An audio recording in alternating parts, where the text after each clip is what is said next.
AP Kakinada Lok Sabha ఎన్నికల్లో విమర్శల వేడి మరింత పెరిగే ఛాన్స్ ఉంది. కూటమి తరపున జనసేన పోటీ చేస్తున్న తంగెల ఉదయ్ శ్రీనివాస్ పై వివాదం రాజుకుంటోంది. చదువుతో పాటు విదేశాల్లో ఆయనపై కేసుల అంశం ఈ ఎన్నికల్లో హీట్ పెంచనుంది. ఉదయ్ అక్రమాలను వైసీపీకి అస్త్రంగా మార్చుకోబోతోంది. తంగెల ఉదయ్ శ్రీనివాస్ రాజకీయాల్లోకి వచ్చే ముందు తన గురించి చేసుకున్న ఆర్భాటపు ప్రచారమే ఇప్పుడు ఆయనకు బూమరంగా అవుతోంది.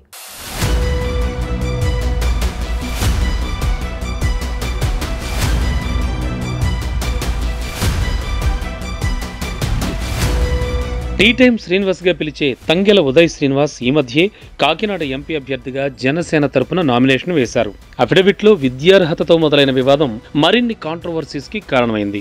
ఉదయ్ శ్రీనివాస్ హైదరాబాద్ లోని టీఆర్ఆర్ కాలేజీలో ఎలక్ట్రానిక్ ఇంజనీరింగ్ అండ్ కమ్యూనికేషన్స్ చదివి ఆ తర్వాత సాఫ్ట్వేర్ ఇంజనీర్ గా ఉద్యోగం చేశారని, వాటన్నింటికీ రిజైన్ చేసి దుబాయ్ లో బిజినెస్ చేసినట్టుగా ప్రచారం సాగింది. ఈయనే ఈ ప్రచారం చేసుకున్నట్టు సమాచారం. అయితే ఎన్నికల అఫిడవిట్ లో తన విద్యార్హత ఇంటర్ అని ఇవ్వడంతో అసలు వివాదం మొదలైంది. దీన్నే ఎన్నికల్లో అస్త్రంగా వాడాలని వైసీపీ భావిస్తోంది. ఇంటర్ చదివిన ఉదయ్ శ్రీనివాస్ కి దుబాయ్లో సాఫ్ట్వేర్ ఉద్యోగం ఎలా వస్తుంది? తంగెల ఉదయ్ శ్రీనివాస్ రాజకీయ ప్రత్యర్థులు దీన్నే పాయింట్అవుట్ చేస్తున్నారు.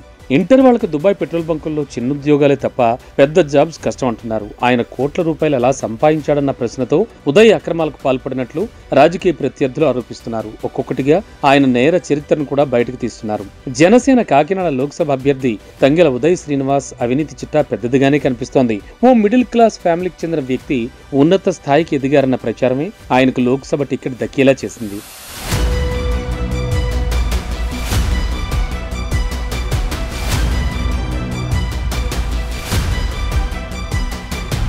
స్వశక్తితో పైకి వచ్చి ప్రజాసేవ చేస్తుండటంతో ఉదయ్కి ఎంపీ టికెట్ ఇచ్చింది జనసేన. కానీ ఆయన గత చరిత్ర అందుకు భిన్నంగా ఉందని పొలిటికల్ సర్కిల్స్ లో టాక్. నిజానికి దుబాయ్లో తంగెల ఉదయ్ శ్రీనివాస్ సాఫ్ట్వేర్ జాబ్ చేయలేదని, క్రికెట్ బుకీ నిర్వహించేవాడని అంటున్నారు. అక్కడ బ్యాంకుల్లో లోన్లు తీసుకుని ఎగ్గొట్టిన ఆయనపై దుబాయ్ ప్రభుత్వం 2015 మార్చిలో కేసు పెట్టి లుక్అవుట్ నోటీస్ ఇచ్చినట్లు చెబుతున్నారు. దానికి సంబంధించి కేసు వివరాలు, ఎవిడెన్స్ ను కూడా బయటపెట్టారు.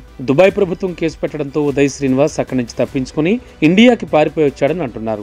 ఇక్కడికి వచ్చి తాను సాఫ్ట్వేర్ ఇంజనీర్ అని చెప్పుకుని దుబాయ్లో కోట్లు సంపాదించినట్లు బిల్డప్ ఇస్తున్నాడని రాజకీయ ప్రత్యర్థులు ఆరోపిస్తున్నారు. అందుకు ఆధారాలు సేకరించి ఎన్నికల ప్రచారంలో వాటిని జనంలోకి తీసుకెళ్లేందుకు రెడీ అయ్యారు. ఉదయ్ శ్రీనివాస్ పై మన దేశంలో కూడా అవినీతి ఆరోపణలు ఉన్నాయి.